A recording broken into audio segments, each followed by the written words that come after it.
El cristianismo que la historia no contó. Existe un velo que cubre la verdad, un tejido de siglos bordado con interpretaciones, dogmas y silencios convenientes. La historia del cristianismo, tal como se ha narrado, es apenas un reflejo de su realidad más profunda, un eco distorsionado de una enseñanza que, en su origen, no se limitaba a la fe ciega ni a la estructura eclesiástica. Se ha ocultado la clave esencial, que Cristo no es un personaje exclusivo de la historia, sino una potencia latente en cada ser humano, aguardando ser despertada. Las enseñanzas que Jesús dejó no eran lecciones para ser repetidas sin reflexión, sino fórmulas alquímicas para transformar la conciencia. Sin embargo, con el tiempo, la institución que se formó en su nombre convirtió su mensaje en doctrina y sus parábolas en leyes fijas, olvidando que la verdad no puede ser apresada en un solo libro ni reducida a un solo dogma. En los primeros siglos, cuando aún no existía una Biblia como la conocemos, los discípulos aprendían en secreto, recibiendo instrucción directa sobre la naturaleza del alma, la transmutación del ser y la conexión con la divinidad interior. Pero estas enseñanzas fueron silenciadas, sus textos escondidos, y los portadores de su saber perseguidos como herejes. El Evangelio de Tomás, hallado en los manuscritos de Nag Hammadi, recoge palabras de Jesús que no figuran en los relatos oficiales. Allí, su mensaje se desnuda de intermediarios: si sacas lo que hay dentro de ti, eso que saques te salvará. Si no lo sacas, eso que no saques te destruirá. Esta no es la voz de un salvador externo que exige obediencia, sino de un maestro que señala el camino hacia la autosalvación. ¿Qué significa esto? Que la divinidad no está fuera, ni espera en un cielo lejano. No es una figura con rostro humano que dicta mandamientos desde un trono. Es la chispa oculta en lo más profundo del ser, el yo soy que, al ser reconocido, despierta y transforma la realidad. Jesús lo enseñó con claridad: el reino de Dios está dentro de vosotros. No lo presentó como una promesa futura, sino como una verdad que podía experimentarse aquí y ahora. El verdadero cristianismo es una ciencia de la conciencia, un camino que fusiona misticismo y poder mental. En sus parábolas, Jesús no hablaba solo de moralidad, sino de la capacidad de alterar la realidad mediante la palabra y la intención. Cuando afirmó: todo lo que pidáis en oración, creyendo, lo recibiréis, no estaba estableciendo una condición arbitraria, sino explicando el funcionamiento de una ley universal. La mente, al enfocarse con convicción en una imagen interna, genera un campo vibratorio que atrae la manifestación de esa imagen en el mundo externo. Esto no es superstición, es la base de la metafísica cristiana, el conocimiento que muchas iglesias han olvidado o preferido ignorar. Los místicos medievales aún conservaban fragmentos de esta verdad. Meister Eckhart, en el siglo XIII, escribió sobre la necesidad de vaciarse para permitir que el Cristo naciera en el alma. Dios no puede llenarnos hasta que no nos hayamos vaciado de nosotros mismos, decía. Esta enseñanza resuena con las palabras de Jesús: si alguno quiere venir en pos de mí, niéguese a sí mismo. Pero la negación aquí no significa sufrimiento ni represión, sino el abandono de la ilusión del yo separado, la disolución de las estructuras del ego para permitir la expansión de la verdadera esencia. En los primeros días del cristianismo, existían comunidades que comprendían este conocimiento. Los esenios, que practicaban la meditación y la purificación del cuerpo y la mente, preparaban a sus discípulos para la experiencia de lo divino en sí mismos. Entre ellos, el bautismo no era un simple ritual de agua, sino un símbolo de renacimiento interior, una preparación para la apertura de la conciencia. Pero estas verdades fueron desplazadas por una teología que enfatizó la sumisión y el pecado, una estructura que reforzó la dependencia en la salvación externa en lugar de la realización interna. Se hizo de Jesús una figura única, inalcanzable, cuando en realidad su mensaje fue que cada ser humano podía hacer lo mismo que él. El que cree en mí, las obras que yo hago, él también las hará, y aún mayores hará. Pocas frases han sido más ignoradas, y pocas contienen una verdad tan poderosa. El cristianismo original no era una doctrina para esclavos de la culpa, sino un manual de iluminación. No enseñaba a esperar la llegada de un reino celestial tras la muerte, sino manifestarlo en el presente. No colocaba barreras entre Dios y el ser humano, sino que revelaba su unidad esencial. Pero para acceder a esta verdad, se necesita romper con los condicionamientos heredados y abrir la mente a la posibilidad de que el mensaje de Cristo fue, y sigue siendo, un llamado a la transformación personal y al despertar de un poder dormido. No se trata de creer ciegamente en estas palabras, sino de experimentarlas. Porque la fe verdadera no es un asentimiento intelectual, sino la certeza que brota de la vivencia. Y aquel que despierta a esta realidad ya no es un seguidor, sino un creador, un ser que comprende que la divinidad no es algo que se alcanza, sino algo que, en lo más profundo, nunca se ha dejado de ser. Metafísica cristiana que pocas iglesias conocen. Escrito y publicado por Escucha tu subconsciente. Todos los derechos reservados. Hemos notado que más del 90% que visitan nuestro canal no está suscrito. Puede apoyar este proyecto presionando el botón de suscribirse y dándole me gusta al video. Gracias por inspirarnos en seguir creando más y mejor contenido para ti. ¿Estás listo para transformar tu vida? Capítulo 1. El Cristo interno, más allá del Jesús histórico. El tiempo ha tejido sobre la imagen de Jesús una vasta red de relatos, doctrinas y simbolismos. Para algunos, es el Mesías esperado, para otros, un maestro iluminado que caminó entre los hombres dejando un legado de amor y redención. Sin embargo, más allá del Jesús histórico, existe un misterio más profundo, el Cristo como una fuerza viva dentro del ser humano, como una chispa divina que no pertenece a una sola época ni a un solo pueblo, sino que late en el centro de toda existencia. Desde la antigüedad, los sabios han hablado de esta presencia inmanente, de un poder latente en cada individuo que, al ser despertado, transforma la realidad. En el Egipto faraónico, se hablaba del Bea, el principio divino que descendía en el alma como un reflejo del gran sol. En la tradición védica, se le conoce como Atman, el yo superior que es idéntico a Brahman, la conciencia suprema. En los evangelios canónicos, esta enseñanza está cifrada en las palabras de Jesús: el reino de Dios está dentro de vosotros. No es una metáfora poética, sino una revelación velada, una invitación a mirar más allá de la forma y reconocer el Cristo como un principio cósmico presente en cada ser. Los místicos cristianos comprendieron este misterio. En los escritos de Meister Eckhart se encuentra la afirmación de que Cristo debe nacer en el alma como lo hizo en Belén. No es suficiente con venerarlo como un evento del pasado, su nacimiento es un acontecimiento interno, una transfiguración que ocurre cuando el ego se disuelve y deja espacio para la luz. El Evangelio de Felipe, un texto gnóstico excluido de la Biblia oficial, lo dice de manera aún más osada: no llames Cristo Jesús, sino al Cristo que habitó en él. Este mensaje resuena en la tradición esotérica, donde se enseña que el estado crístico es un grado de conciencia al que todos pueden acceder, una frecuencia vibratoria que transforma al ser humano en un canal de lo divino. Un antiguo relato de la India cuenta que un niño nació con la capacidad de recordar todas sus vidas pasadas. A medida que crecía, su sabiduría desconcertaba a los ancianos, pues hablaba con la certeza de quien ha visto el flujo eterno de la existencia. Un día, mientras observaba su reflejo en un lago, comprendió que no era solo su cuerpo ni su mente, sino algo más vasto, algo que no podía ser tocado por el tiempo. Su maestro lo miró y le dijo: has visto al Cristo en ti, pero aún debes encarnarlo. Este es el verdadero desafío. No basta con reconocer intelectualmente la divinidad interna, se necesita encarnarla, vivir desde ella, manifestarla en cada acto. El Cristo interno no es una idea, sino una experiencia, un estado del ser que transforma cada pensamiento y cada acción. Quien lo despierta ya no actúa desde el miedo, la carencia o el deseo egoísta, sino desde la certeza de que todo está interconectado, de que el amor es la única fuerza real. A lo largo de la historia, muchos han tocado este estado, aunque sus nombres no sean pronunciados en los púlpitos. Rumi, el gran místico sufí, hablaba del amado como esa presencia divina que habita en lo profundo del corazón. San Juan de la Cruz describía la unión con Dios como una noche oscura en la que el ego se disuelve para que la luz brille con más fuerza.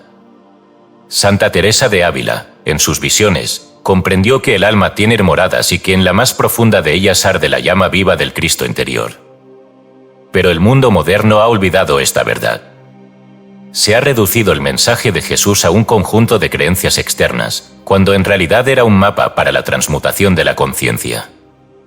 Su verdadera enseñanza no era solo amar al prójimo, sino recordar quiénes somos realmente, trascender la ilusión de la separación y manifestar el poder creador que yace dormido en el interior.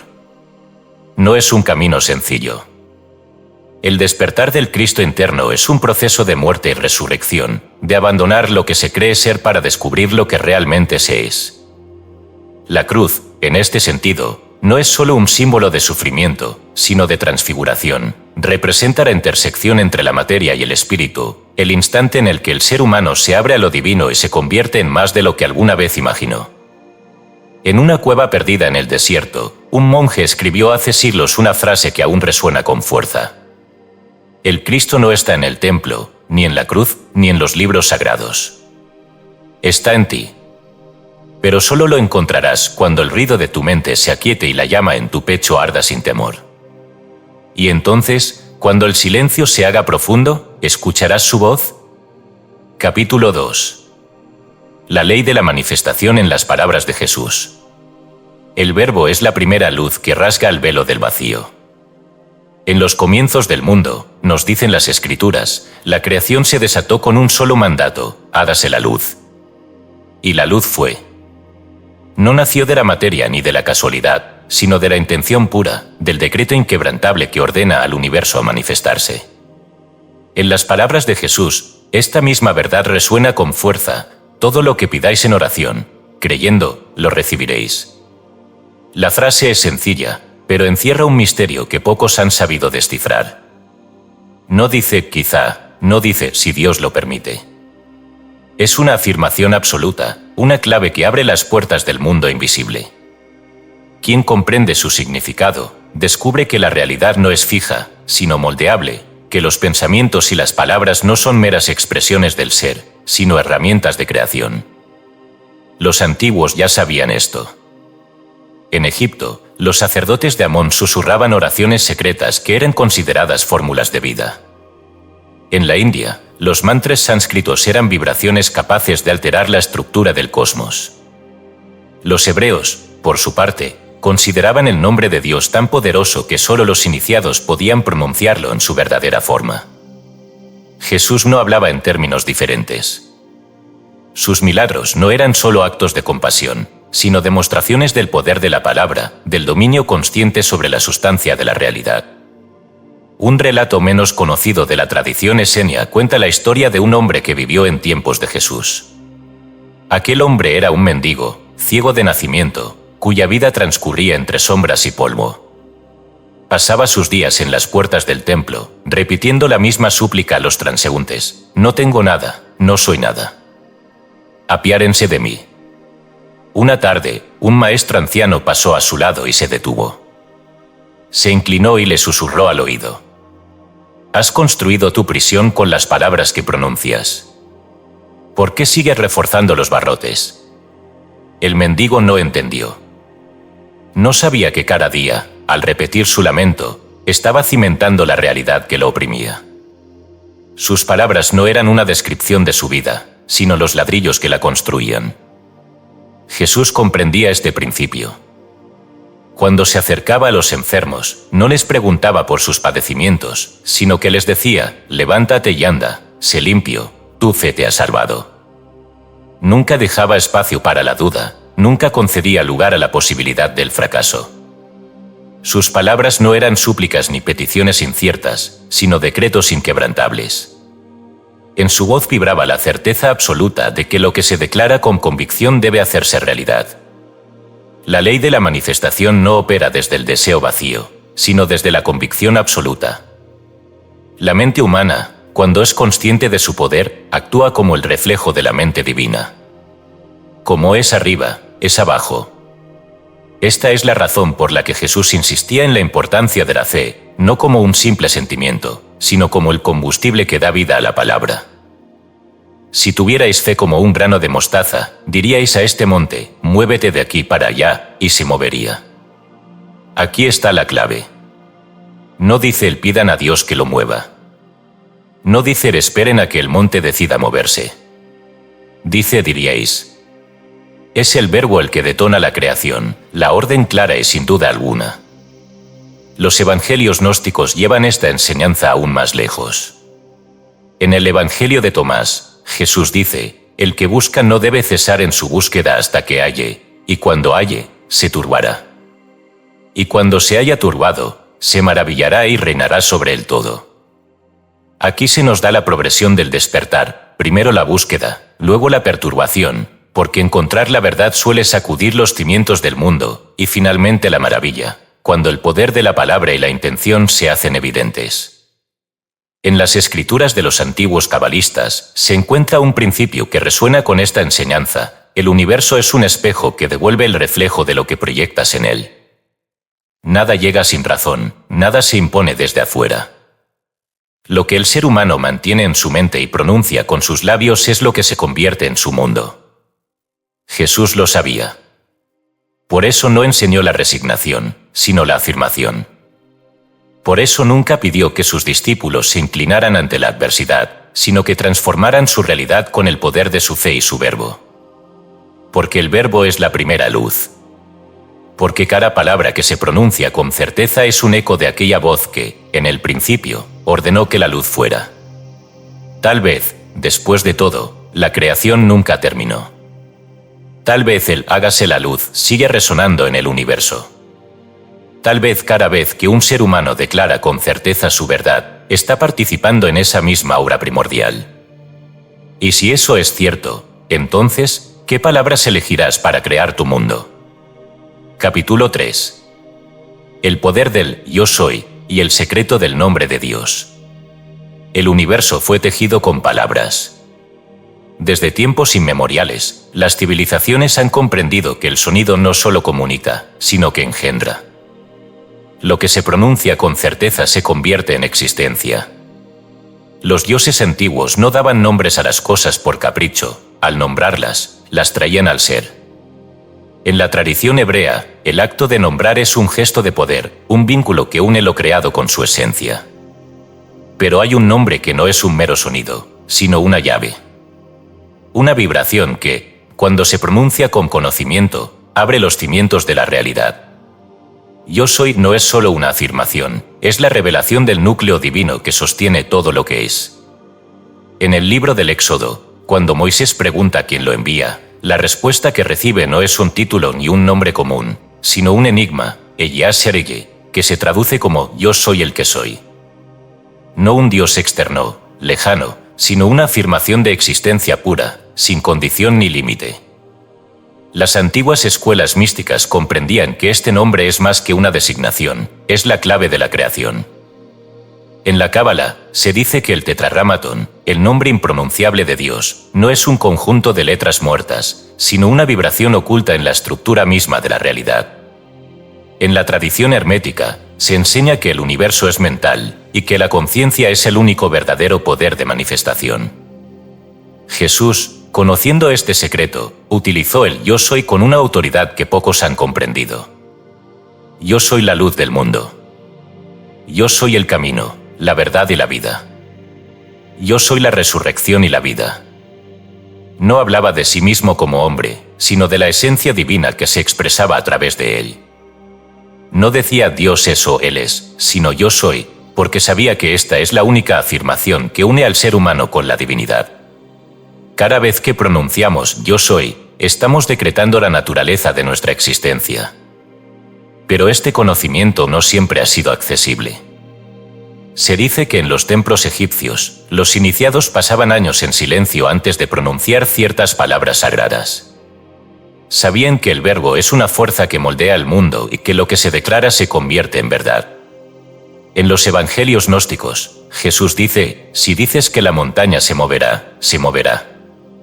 No porque haya magia en la palabra en sí, sino porque quien comprende el yo soy no habla desde la ilusión de la separación, sino desde la fuente misma de la creación. Cuenta un antiguo relato sufí que un hombre buscó la iluminación durante toda su vida. Recorrió desiertos, ayunó en montañas, meditó en monasterios, pero la verdad siempre le parecía esquiva.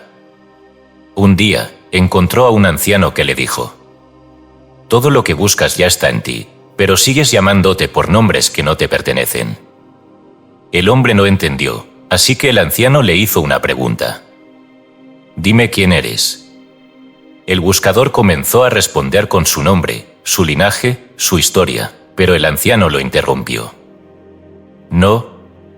Dime quién eres sin contarme tu pasado, sin describir tu cuerpo, sin hablar de lo que haces. El hombre quedó en silencio. Y en ese instante, comprendió. El poder del yo soy no está en el ego ni en la personalidad, sino en la esencia. En el momento en que se pronuncia sin añadidos, sin condicionamientos, el velo de la ilusión se rompe y se accede a la verdad. Por eso, cuando Jesús decía yo soy, no hablaba desde su identidad terrenal, sino desde la conciencia eterna que habita en todo ser. En las tradiciones más antiguas, se enseña que el que recuerda su verdadero nombre recupera su poder. Pero este nombre no es una palabra secreta ni un título divino otorgado por otros. Es la consciencia pura de ser. En el Evangelio de Tomás, Jesús dice, cuando os conozcáis a vosotros mismos, entonces seréis conocidos y os daréis cuenta de que sois hijos del Padre viviente. El verdadero secreto no es que Dios es, sino que tú eres. La divinidad no se encuentra en un templo lejano, sino en la certeza de tu propia existencia. Y si yo soy es la clave de la creación, entonces cada vez que pronuncias estas palabras, estás modelando tu realidad. Lo que digas después de ellas se convertirá en tu verdad. Dirás, yo soy débil o yo soy poderoso, dirás, yo soy insuficiente o yo soy infinito. En el principio, el Verbo creó el mundo. Y en este instante, lo sigue creando. ¿Qué estás diciendo? Capítulo 4. Los milagros de Jesús como métodos de transmutación espiritual. El verdadero milagro no es la alteración de la materia, sino la transformación de la conciencia. En los relatos de Jesús, los milagros no fueron meros actos sobrenaturales para sorprender a la multitud. Cada uno de ellos contenía una enseñanza más profunda, una clave para la transmutación del ser. Se trataba de manifestaciones simbólicas que revelaban el poder oculto en el interior del hombre, un recordatorio de que la divinidad no es algo ajeno, sino una presencia viva dentro de cada ser. En la tradición esotérica, la transmutación siempre ha sido el centro del camino espiritual. Los alquimistas hablaban de convertir el plomo en oro, pero aquellos que conocían los misterios sabían que el proceso era interno, la transmutación del yo ordinario en el yo divino. Jesús operaba en la misma ley. Sus milagros eran la evidencia de que la realidad externa podía ser moldeada por la intención, pero solo cuando se alcanzaba la verdadera transformación interna.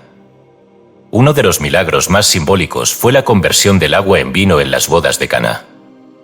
Superficialmente, es un acto de generosidad, pero en su raíz es la transmutación de lo común en lo sagrado, de la materia en espíritu.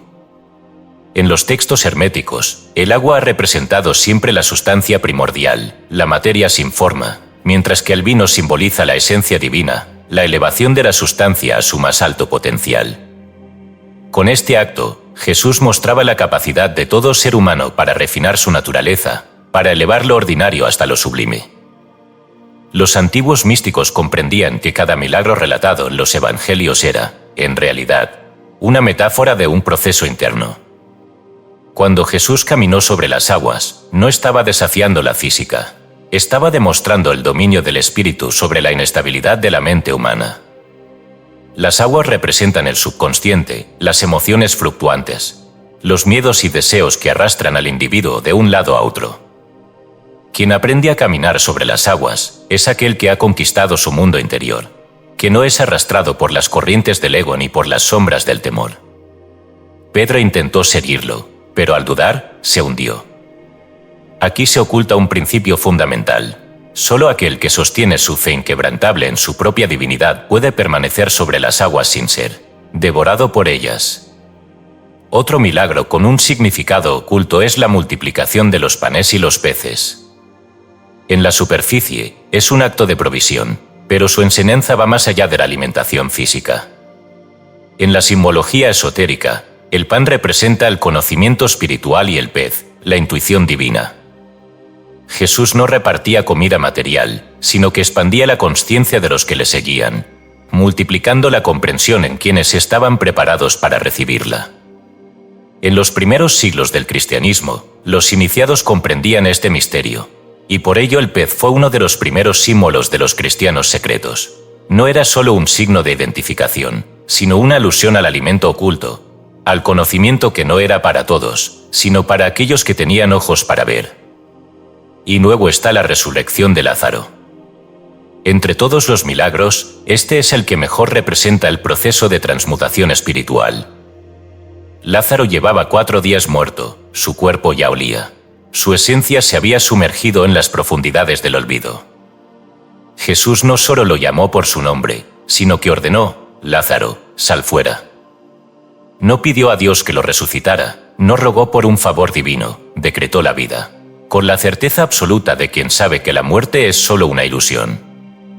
Este milagro encierra la enseñanza de que todo ser humano puede despertar de su propia muerte interior, que no importa cuán profundo haya caído en la inconsciencia, siempre existe la posibilidad del renacimiento. Los antiguos alquimistas hablaban del salvet coagula, la disolución del yo falso y la reconstitución del yo divino. Los milagros de Jesús no eran exhibiciones de poder, sino señales de este mismo proceso. Cada uno de ellos mostraba un paso en la transformación del ser humano, desde el agua en vino hasta la resurrección. En un monasterio perdido entre las montañas, un monje escribió una vez en un pergamino: el milagro no es cambiar el mundo, es cambiar la mirada. Quien ve con ojos puros, encuentra el oro donde otros ven barro, halla la inmortalidad donde otros ven muerte.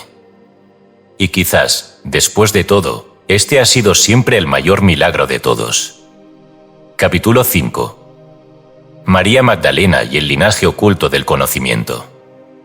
Hubo un tiempo en que el fuego de la sabiduría no ardía en los templos, sino en el corazón de los que sabían escuchar.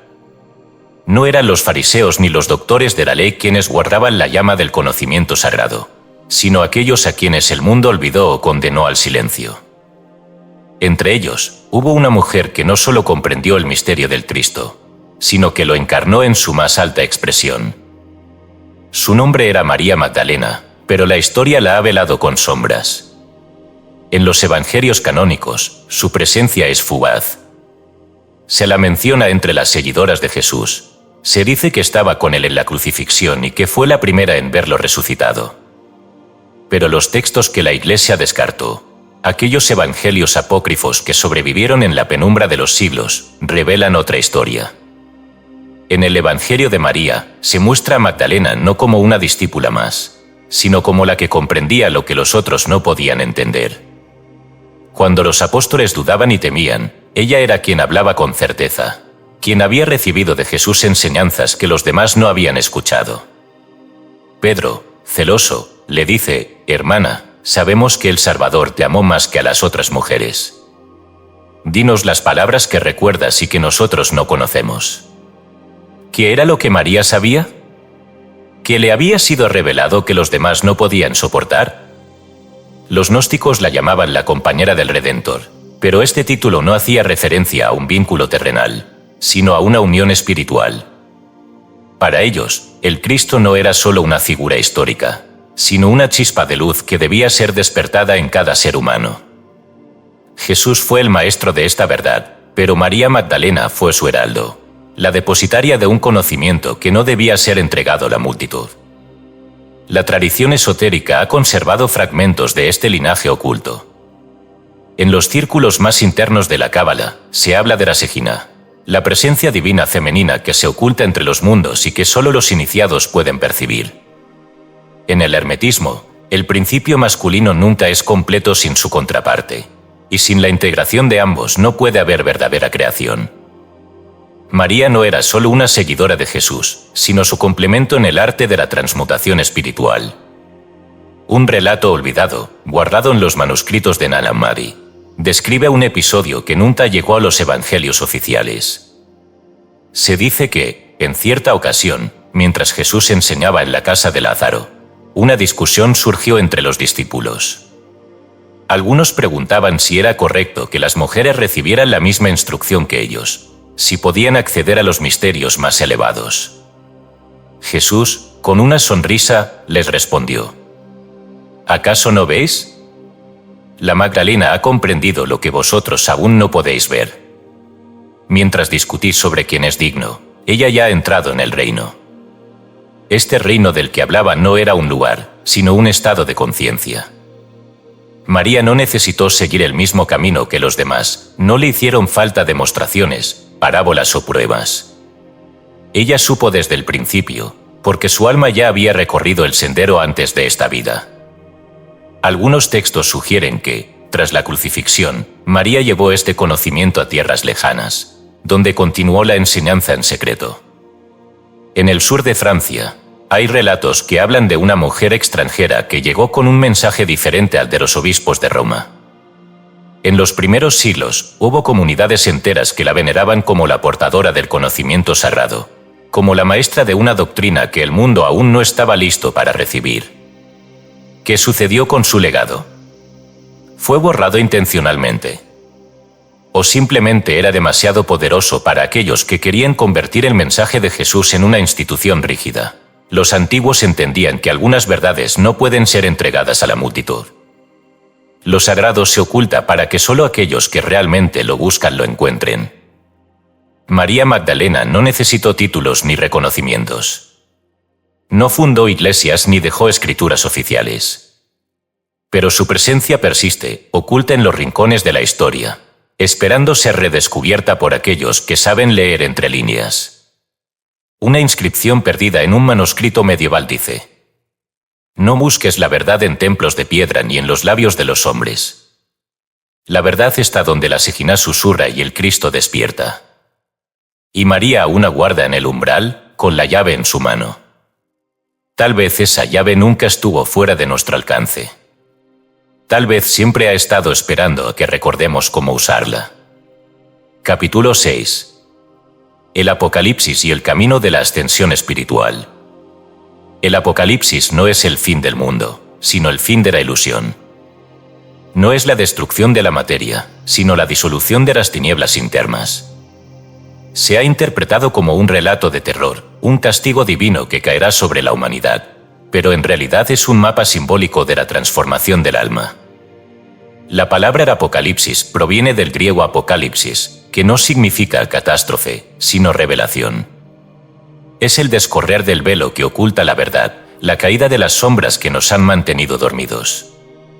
Juan de Patmos, el visionario que lo escribió, no estaba narrando una historia de horror, sino dejando una guía encriptada para aquellos que estén listos para trascender el mundo de la materia y entrar en la plenitud del espíritu.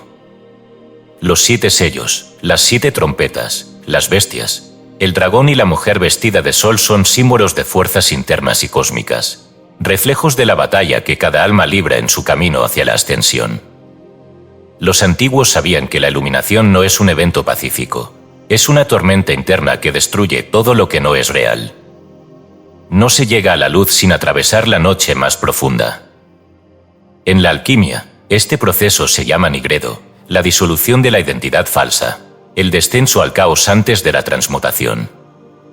En el Apocalipsis, este proceso está representado por las plagas, los jinetes y la caída de Babilonia. Babilonia, en este contexto, no es una ciudad externa, sino el símbolo del ego, de la mente dominada por el deseo, la ilusión y el apego a la materia. Su destrucción es el primer paso hacia la verdadera liberación.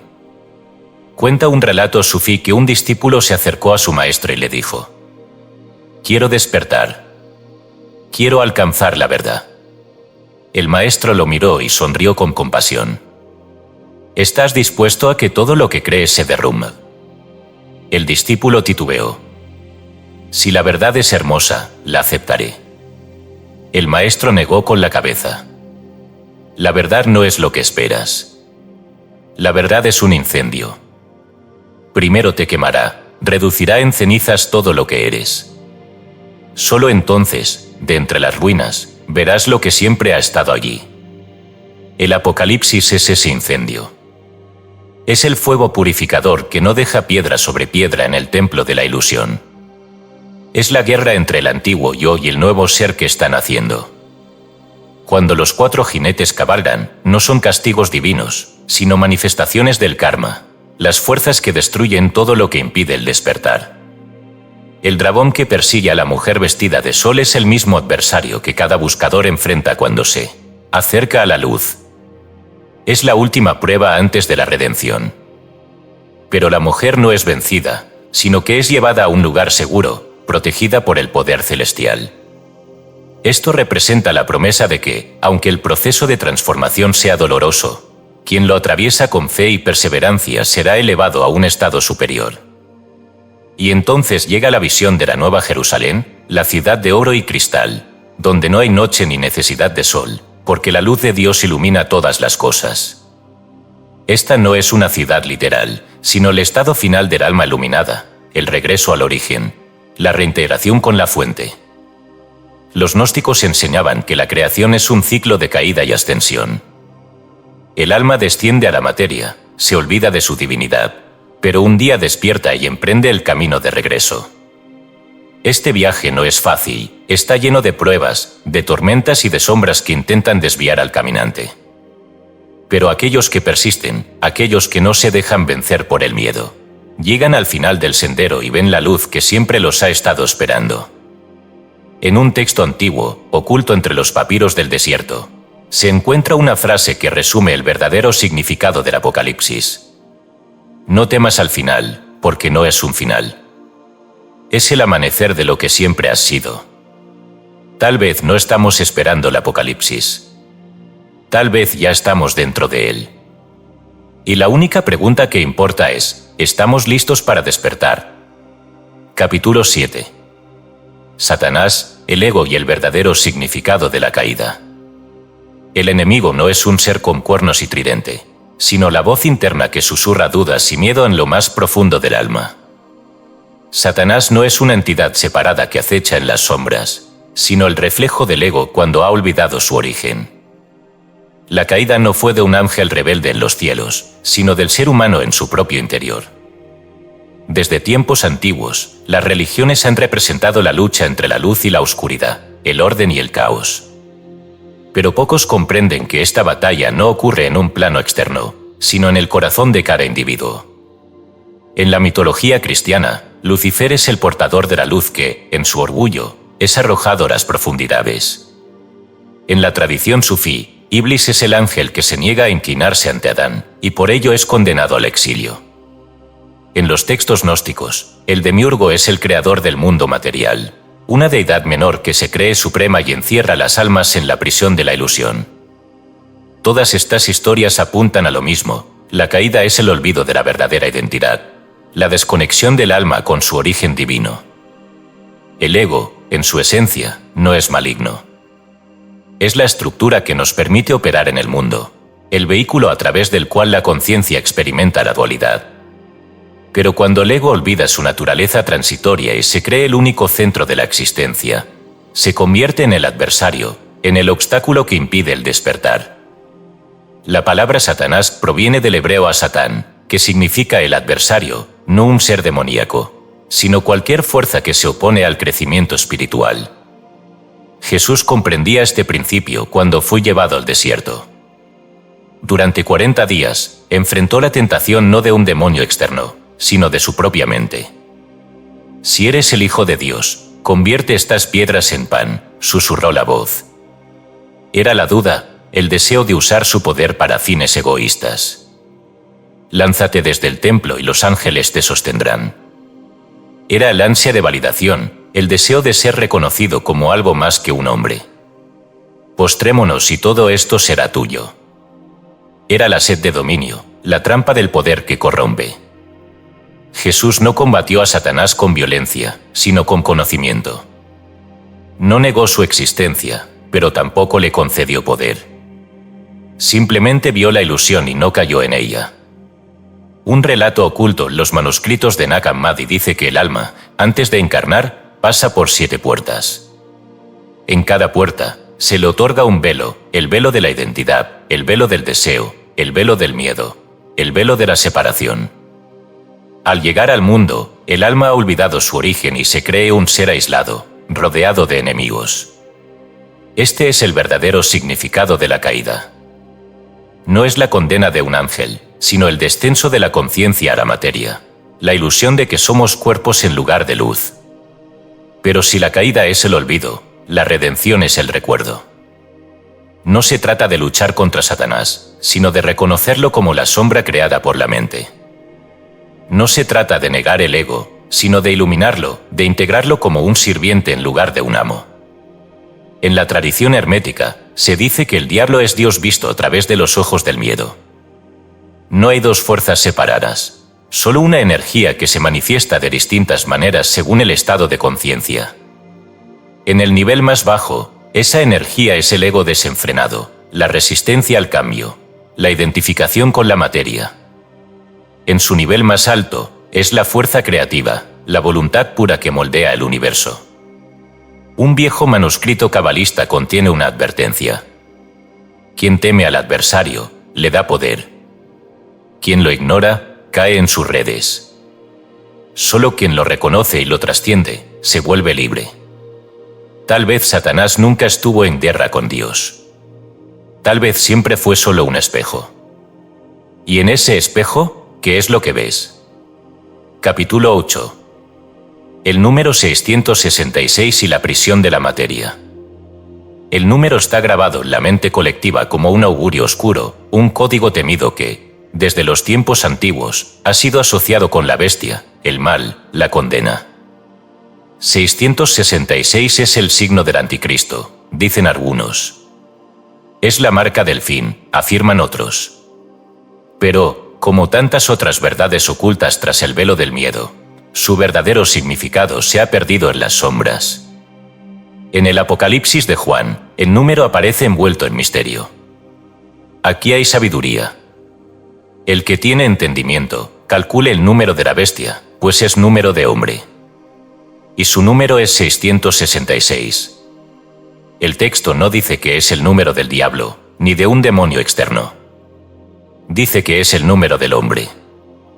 No un enemigo cósmico, sino la condición humana atrapada en los límites de la materia, encadenada a un mundo de formas efímeras, de nacimiento y muerte, de deseo y sufrimiento. Las antiguas tradiciones esotéricas siempre han hablado del 666 como el símbolo del mundo denso, el reflejo de una estructura imperfecta. En la numerología hebrea, el número 6 representa lo incompleto, lo transitorio, el estado intermedio entre la creación y la divinidad plena. 3 veces repetido, enfatiza la trampa del plano material, la prisión del alma dentro de un cuerpo que se desgasta, en un mundo regido por la ilusión de la separación. Los alquimistas conocían este secreto. En sus textos, describían la materia en su estado más burdo como la bestia sin refinar, la sustancia primigenia que debía ser transmutada. 666 es la materia sin espíritu, el cuerpo sin alma, la forma sin luz.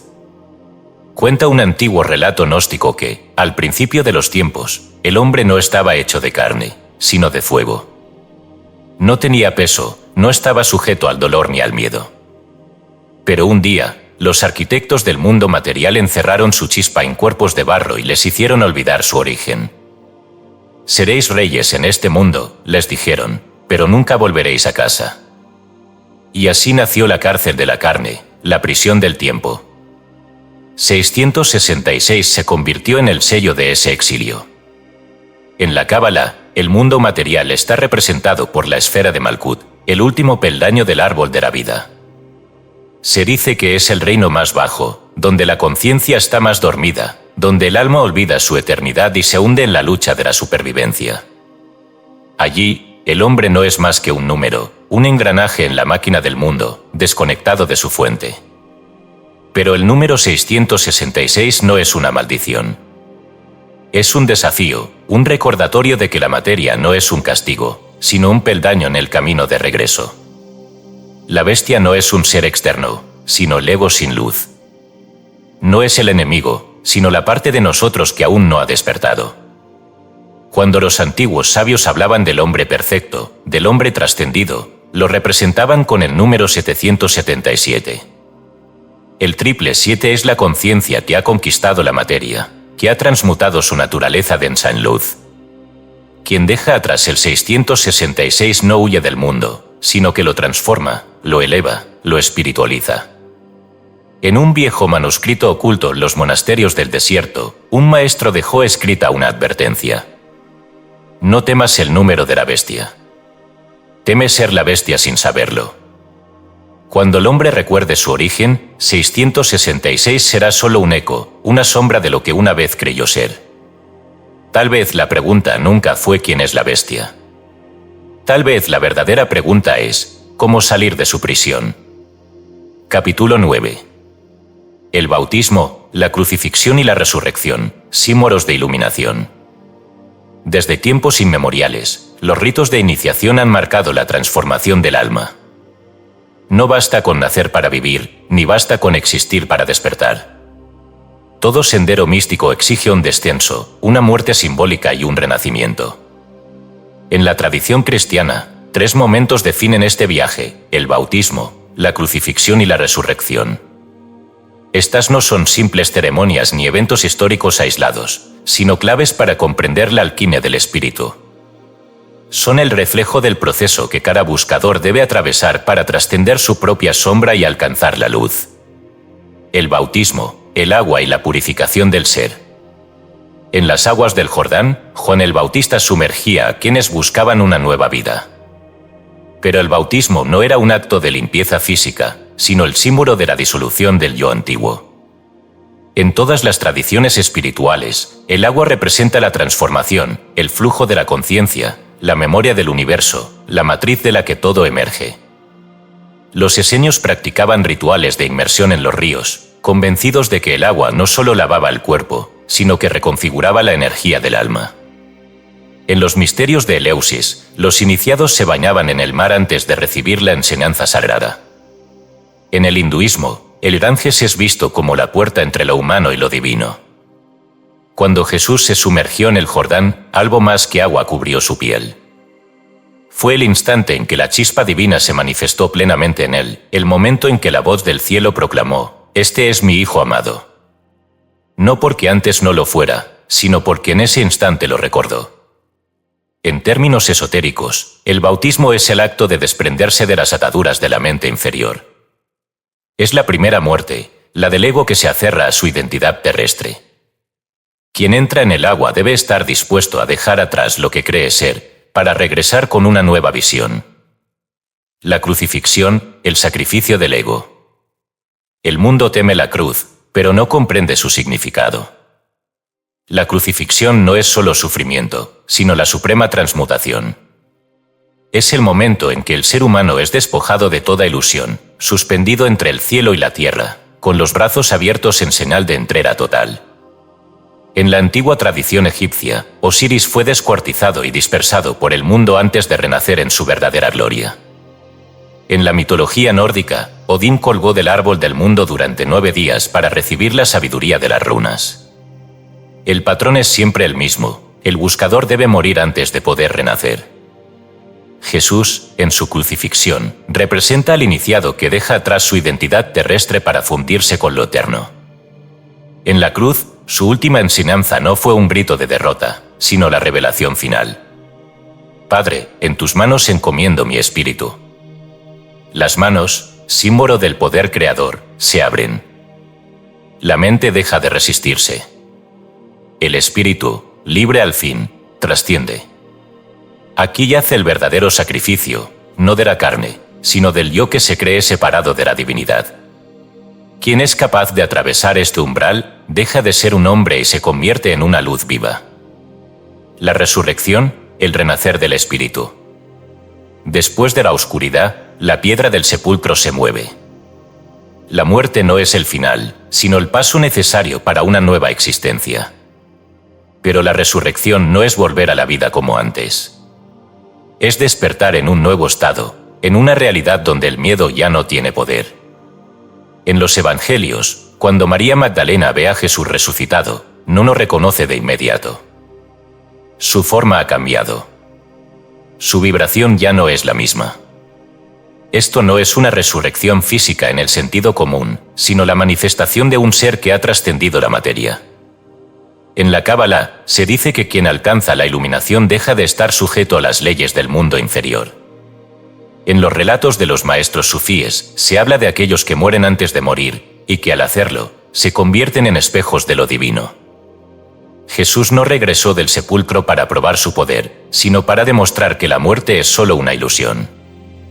En los textos gnósticos, la resurrección no es vista como un milagro aislado, sino como el destino de todo aquel que recuerda quién es realmente. El camino del iniciado. El bautismo, la crucifixión y la resurrección no son eventos externos, sino puertas interiores. Cada uno, en algún momento de su vida, deberá sumergirse en las aguas del cambio, cargar con la cruz del desapego y, finalmente, resucitar en una versión más pura de sí mismo. Un pergamino antiguo hallado en un monasterio olvidado contenía una inscripción: la muerte no es el final, sino el puente. Quien cruza sin miedo, despierta. Quien despierta, no vuelve jamás a dormir. Quizás la pregunta nunca fue si resucitaremos. Quizás la verdadera pregunta es: ¿estamos listos para morir antes de morir? Capítulo 10. El perdón y la liberación kármica. Hay cadenas invisibles que atan el alma mucho más que cualquier prisión terrenal. Son hilos sutiles que nos mantienen atrapados en el ciclo del sufrimiento, que nos arrastran una y otra vez a los mismos dolores, a los mismos rostros, a los mismos destinos. Estas cadenas no están hechas de hierro, sino de recuerdos no sanados, de emociones que se negaron a liberarse en su momento. El mundo llama a esto rencor, resentimiento, culpa. Pero en las tradiciones espirituales más antiguas se le conoce como karma, el eco de lo que no ha sido comprendido, la repetición de una lección aún no aprendida. Los hindúes lo explican como la ley de causa y efecto, la justicia que no necesita jueces porque cada acción lleva su propio destino consigo. Los budistas lo ven como el espejo del alma, reflejando en cada vida aquello que quedó pendiente en la anterior. Y Jesús, en su enseñanza más profunda, habló del perdón no como un acto moral, sino como el único camino hacia la verdadera libertad. Perdona nuestras deudas, como también nosotros perdonamos a nuestros deudores. En esta simple frase del Padre Nuestro se esconde un principio oculto. No dice líbranos de la culpa sin condiciones. No dice quita el dolor sin que hagamos nada. Dice que el perdón que se recibe es proporcional al perdón que se da. Porque el universo es un reflejo, y lo que no soltamos se convierte en el grillete de nuestro propio destino. La herida que se repite. Cuenta una antigua historia sufí que un hombre vagaba de vida en vida buscando justicia. En cada existencia, encontraba a su verdugo de una forma diferente. En una vida era su enemigo en la guerra, en otra era el amante que lo traicionaba, en otra el hermano que lo despojó de todo. Cada vez que moría, volvía al mundo con la misma sed de venganza, solo para descubrir que la historia se repetía con otro rostro, con otro escenario. Finalmente, en una de sus vidas, cuando por fin tuvo a su enemigo a su merced, alzó la espada y la dejó caer. Algo en su alma comprendió que la lucha no tenía fin, que el verdadero triunfo no estaba en la venganza, sino en romper el círculo. En ese instante, sintió un peso liberarse de su pecho, y cuando cerró los ojos, supo que no volvería a encontrarse con aquel enemigo nunca más.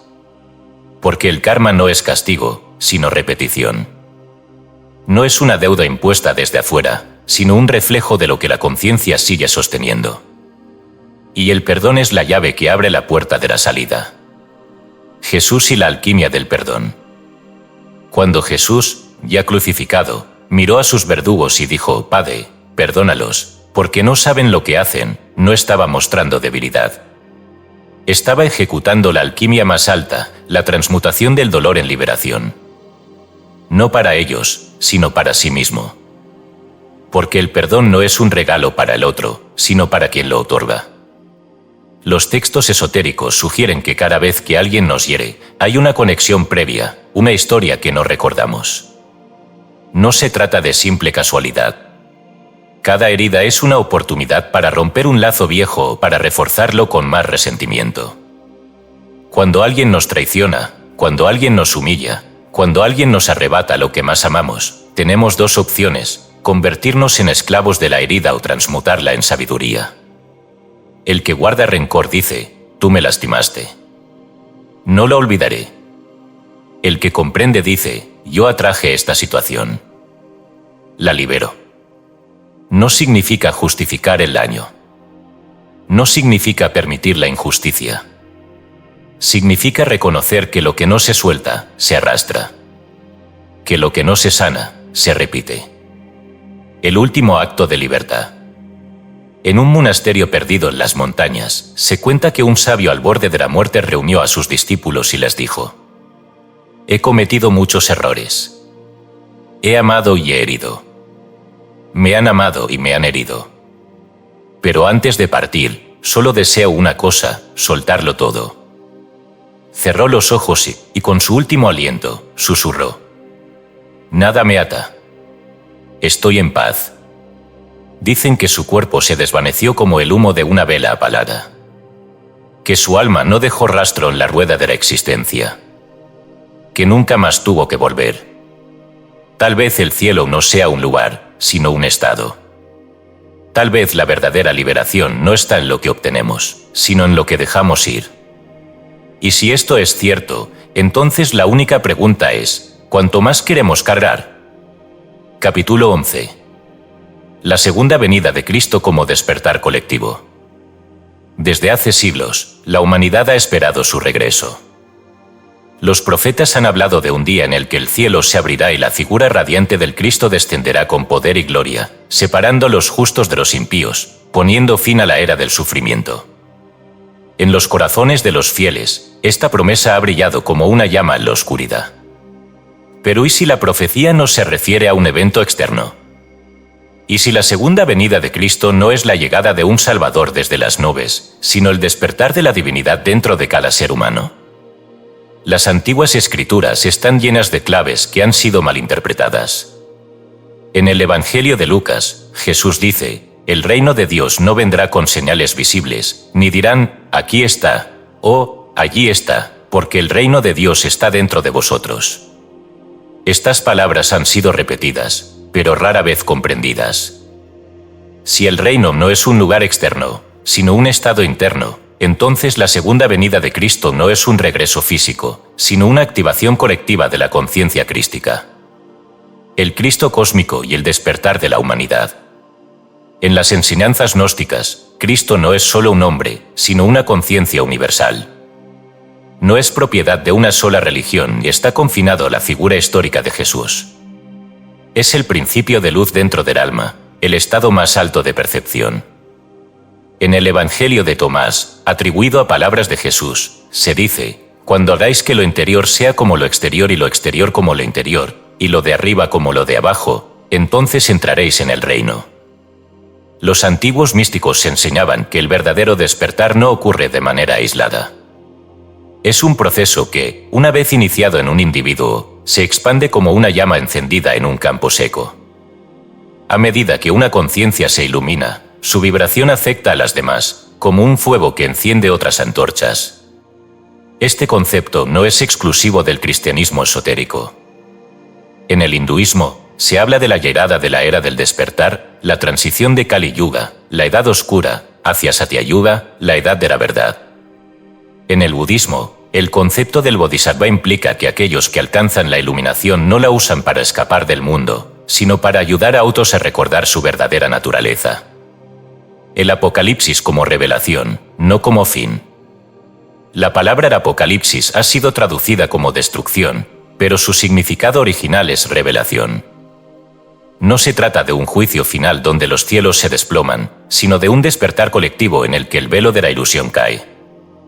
Cuando Jesús dijo: «Seréis transformados en un abrir y cerrar de ojos», no hablaba de un cataclismo, sino de un cambio en la percepción. Los sabios de la antigüedad sabían que la humanidad está atrapada en un sueño profundo, una realidad ilusoria donde se cree separada de la fuente.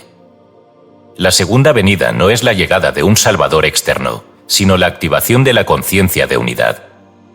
El maestro que no volvió en una nube. Un relato tibetano habla de un monje que esperaba con ansias la reencarnación de su maestro. Se decía que, cuando el maestro regresara, traería sabiduría y paz, y todos lo reconocerían. Pasaron los años, y el monje envejeció sin ver señales del regreso. Un día, mientras meditaba en la cima de una montaña, tuvo una visión. El rostro de su maestro se reflejaba en cada ser humano que encontraba, en la mirada del mendigo, en la risa de un niño, en las lágrimas de una madre. En ese momento comprendió: el maestro no regresaría en una forma física, porque nunca se había ido. Había estado presente en todo, esperando a que el discípulo abriera los ojos. La nueva humanidad. Si la segunda venida de Cristo es un despertar colectivo, entonces la clave no es mirar al cielo, sino mirar hacia adentro. No es esperar un milagro externo, sino convertirse en el milagro. Un manuscrito esenio encontrado en las cuevas de Qumran decía: cuando la humanidad recuerde su origen, el Hijo del Hombre se manifestará en cada corazón. Entonces, el cielo y la tierra ya no estarán separados, y no habrá más espera. Tal vez Cristo nunca se fue. Tal vez siempre ha estado aquí, en cada acto de compasión, en cada despertar silencioso, en cada alma que recuerda su verdadera luz. Y si esto es cierto, la única pregunta que importa es: ¿cuándo abriremos los ojos? Capítulo 12.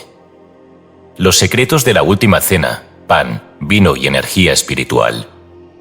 En una habitación iluminada por lámparas de aceite, el maestro partió el pan y elevó la copa. Sus discípulos lo rodeaban, incapaces de comprender la profundidad del momento.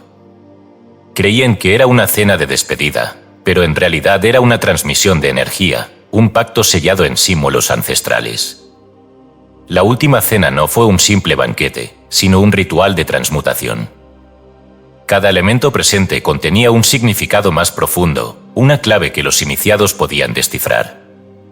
No era solo pan y vino, era materia y espíritu, cuerpo y conciencia, lo visible y lo invisible entrelazados en un mismo acto sagrado. El pan, la sustancia de la creación. Este es mi cuerpo, que será entregado por vosotros. El pan ha sido, desde tiempos antiguos, el símbolo de la sustancia primordial.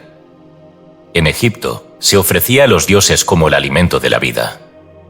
En los misterios de Eleusis, el pan sagrado era consumido por los iniciados antes de recibir la visión de lo eterno. Para los hebreos, el maná descendió del cielo para nutrir a los hijos de Israel en el desierto. Pero Jesús no hablaba del pan como simple sustento material. Hablaba de la esencia de la existencia, de la sustancia que conforma todas las cosas. Cuando dijo «este es mi cuerpo», no se refería únicamente a su carne, sino al principio universal que mantiene unido al universo. Los alquimistas lo entendieron bien. En sus tratados, describieron una materia prima que subyace en toda creación, una energía que puede ser refinada hasta alcanzar su estado más puro.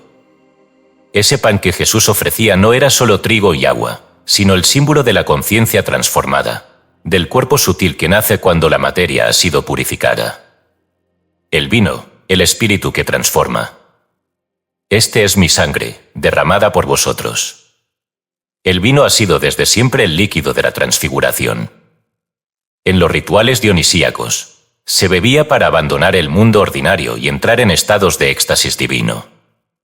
En la Cábala, el vino representa la energía que fluye desde los mundos superiores hasta la existencia humana. Pero en la última cena, Jesús no hablaba del vino como una simple bebida. Hablaba del fuego interno, de la chispa divina que habita en cada ser.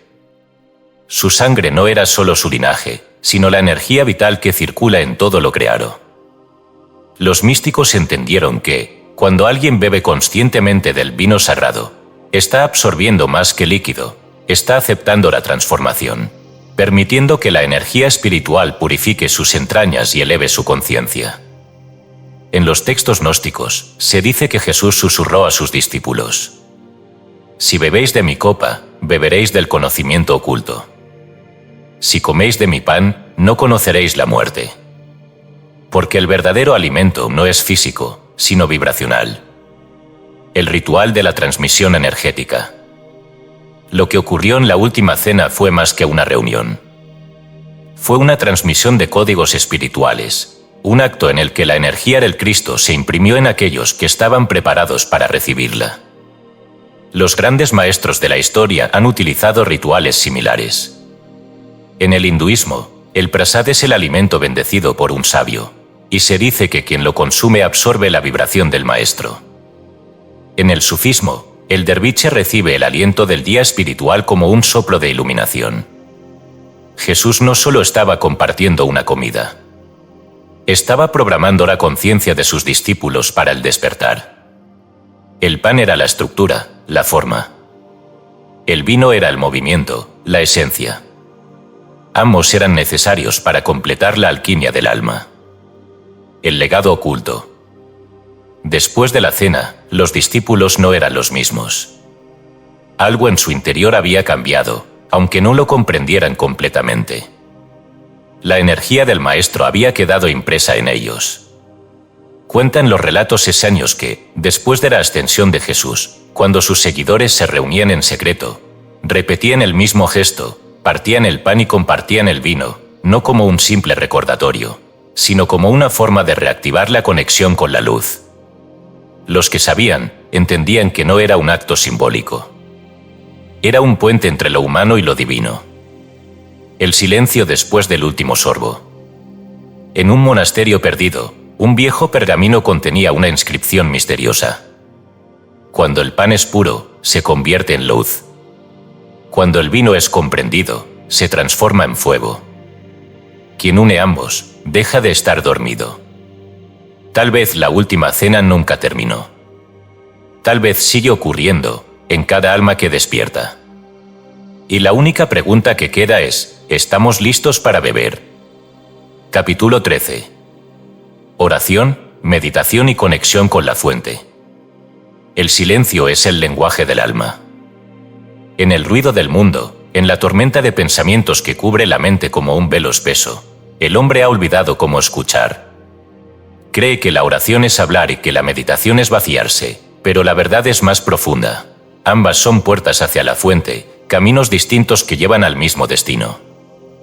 Desde tiempos inmemoriales, los buscadores han comprendido que la divinidad no se encuentra en el exterior, sino en lo más profundo del ser. Jesús lo dijo con claridad: cuando ores, entra en tu habitación, cierra la puerta y ora a tu Padre, que está en lo secreto. Esta enseñanza no se refiere solo a un lugar físico, sino al retiro interno, al regreso al santuario donde la voz del Espíritu nunca ha dejado de hablar. Los esenios meditaban en el alba, con el rostro hacia el sol naciente, pues sabían que la luz externa es solo un reflejo de la luz interna. Los monjes del desierto buscaban la oración incesante, un estado donde cada respiración se convertía en un diálogo con Dios. Los místicos sufíes giraban en trance, perdiéndose en la danza de la existencia hasta desaparecer en la presencia divina. Pero, ¿qué es orar? ¿Y qué es meditar? La oración, la vibración del verbo.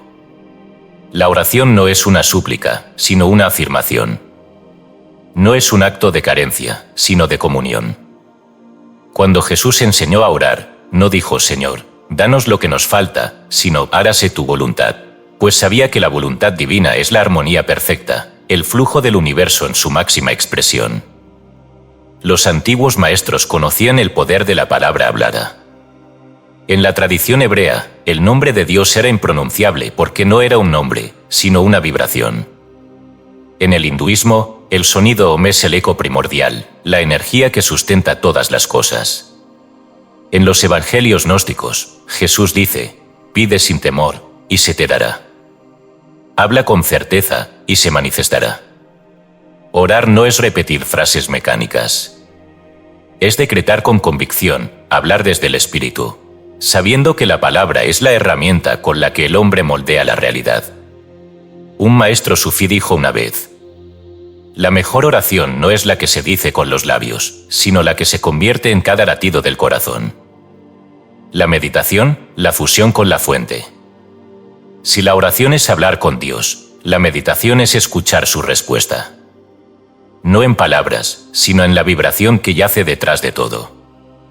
Los primeros cristianos practicaban la esicasia, la búsqueda del silencio interior. En la India, los rishis se sentaban en profunda contemplación, despojando su mente de toda distracción hasta fundirse con la existencia.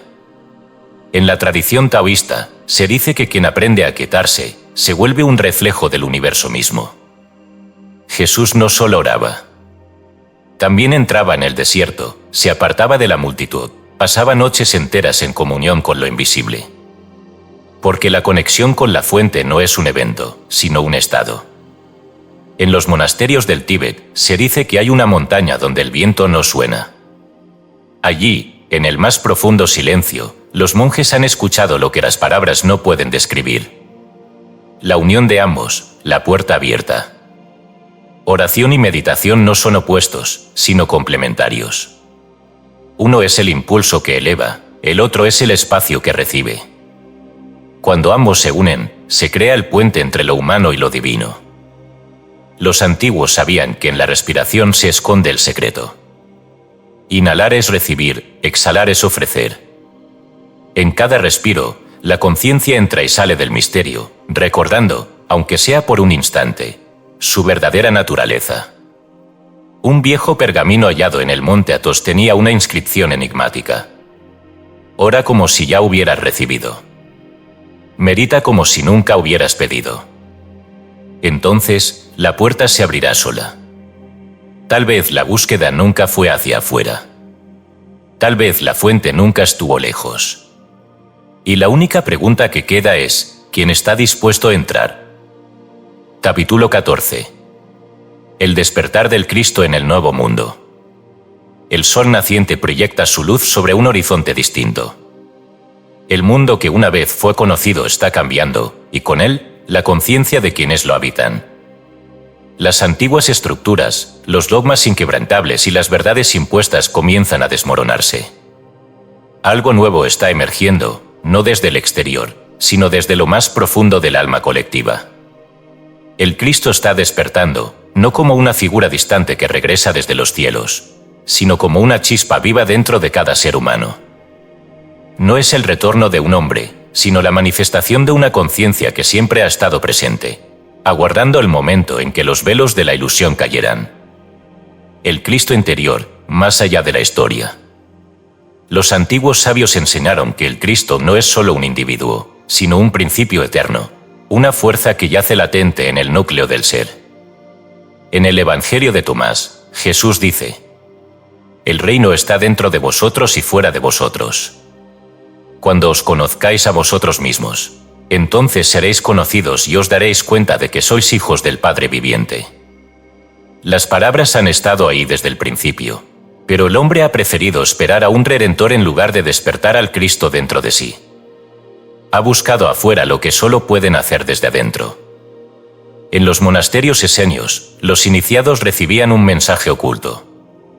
Cristo no es el nombre de un hombre, sino la llama que arde en todo aquel que recuerda. Ahora, en este nuevo mundo, la llama está siendo avivada. El fin de una era y el nacimiento de otra. Las Escrituras han hablado del final de los tiempos, pero no como una destrucción del mundo, sino como la disolución de la vieja conciencia. La era del miedo, de la separación, de la esclavitud del alma a lo material, está llegando a su fin. Las señales están por todas partes, el sistema que dominaba la mente humana se fragmenta. Los paradigmas que regían la existencia pierden su poder, la verdad que estuvo oculta comienza a salir a la luz. El apocalipsis nunca fue el fin, sino la revelación. Y en medio de este caos, el Cristo despierta en corazones que ya no temen, en mentes que comprenden que la divinidad nunca estuvo fuera. El Cristo del nuevo mundo, una conciencia unificada. En la tradición védica, se habla del advenimiento de un nuevo ciclo, donde el hombre dejará de verse como un ente aislado y reconocerá su unidad con todo lo que existe. En el budismo, el Maitreya, el Buda del futuro, no será un solo ser iluminado, sino la humanidad entera alcanzando la iluminación. Jesús habló de la vid y los sarmientos. Yo soy la vid, vosotros los sarmientos. Permaneced en mí y yo en vosotros. Este no es el mensaje de un Mesías que busca seguidores, sino de una conciencia que busca despertar en cada alma. Cuando el Cristo despierte completamente en la humanidad, las diferencias de credo, raza y nación perderán sentido. Se comprenderá que lo divino no pertenece a un solo pueblo ni a una sola fe, sino que es la esencia de todo lo que es. El hombre que soñó con el Cristo vivo. Cuentan los sufíes que un hombre pasó toda su vida esperando la llegada del Salvador. Se negaba a vivir plenamente, pues cada día se levantaba con la esperanza de que el gran Maestro descendiera de los cielos y cambiara el mundo, con su poder. Una noche, en sueños, vio una luz que lo cegó. Y en esa luz, una voz le habló. ¿Por qué sigues esperando? El hombre, temblando, respondió: porque prometieron que el Redentor vendría. La voz sonrió dentro de su mente. Mírate en el agua. El hombre se inclinó sobre un lago de cristal y vio su propio reflejo. Pero ya no era el mismo. Sus ojos brillaban con una luz dorada, su piel irradiaba un resplandor que no había visto antes.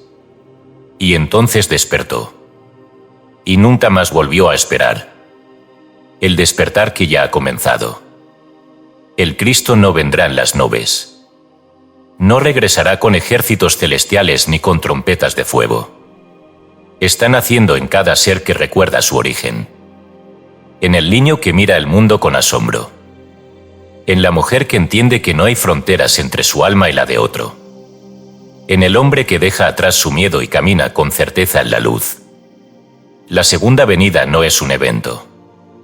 Es un despertar colectivo. Y la única pregunta que queda es: ¿ya has abierto los ojos? Ejercicio, la mirada del Cristo. Este ejercicio es simple, pero si lo practicas con verdadera intención, transformará tu percepción de la realidad. No necesitas un lugar especial, no necesitas herramientas. Solo necesitas tu conciencia y tus ojos. Instrucciones. 1. Elige un lugar cotidiano. Puede ser la iglesia, tu trabajo, la calle, el transporte público o incluso tu hogar. No importa dónde estés, lo que importa es cómo miras. 2. Relájate y respira. Antes de comenzar, cierra los ojos por un momento y respira profundamente 3 veces. Con cada inhalación, siente que te llenas de presencia. Con cada exhalación, suelta la distracción y la rutina. 3. Activa la mirada del Cristo. Ahora, abre los ojos con la intención de ver a través de la divinidad.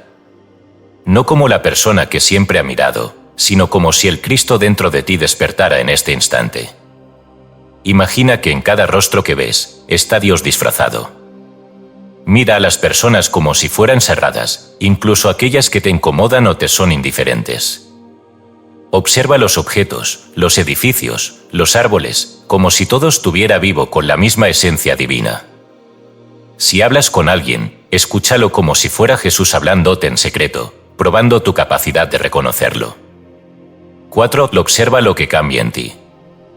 ¿Sientes más compasión? ¿Notas algo diferente en las personas, en el ambiente? ¿Percibes una paz que antes no estaba allí? 5. Lleva esta práctica durante el día. No tienes que hacerlo todo el tiempo, pero repítelo en momentos específicos. Cuando camines, cuando estés en una conversación, cuando veas algo que normalmente ignorarías. El secreto de este ejercicio. El Cristo nunca ha estado ausente. Solo que el mundo lo ha cubierto con una capa de separación, de juicio, de olvido. Este ejercicio te devuelve la visión que siempre ha estado ahí, pero que la mente ha anulado. En los evangelios gnósticos, Jesús dice: divide un pedazo de madera, y allí estaré. Levanta una piedra, y me encontrarás. El Cristo está en todas partes. La pregunta es, ¿te atreves a verlo?